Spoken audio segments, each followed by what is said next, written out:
So this is a brand new 1967 GT500, and I don't mean brand new as in it's restored or it's a resto mod. I mean the entire thing is brand new. Not a single component here is from 1967. This is a GT500 reproduction, if you will, like a licensed Cobra or otherwise, but they didn't limit themselves to just making a new version of the old car, but rather a modern version with the car, including modern tooling processes and modern manufacturing and even modern components under the hood, including the engine, powertrain, and other features I'll show you in a second.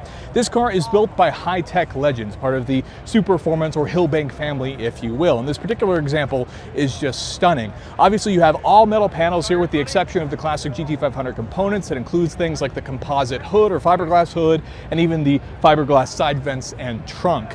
Here in the front, for example, you can already see a great element where even with these lights, you look at the lights and yes, they look like classic Shelby GT500, but they're actually modernized with LED bright lighting, which means this is a much safer car to drive at night. If you've driven old cars, you know that most of the time the headlights suck.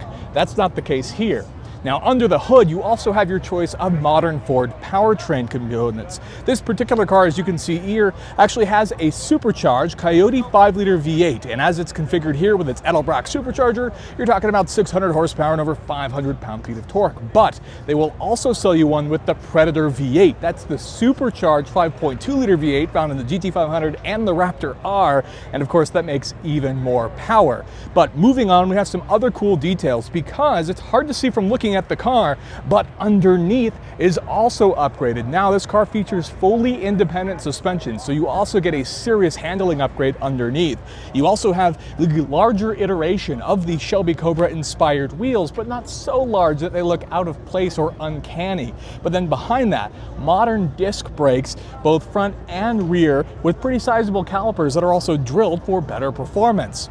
As we continue down, we have more, especially here in the interior. It looks classic, but now we have these comfy, bolstered Recaro bucket seats covered in German leather, and then you have lots of modern amenities, including Dakota digital gauges. You also get your Shelby badging. You have, of course, a manual transmission, 6-speed at that. Lots of cool features, and I believe it's a Tremec as well. But then additionally, you also get things like power windows, and you also get electronic parking brake on the inside while also having lovely amenities like air conditioning, for example.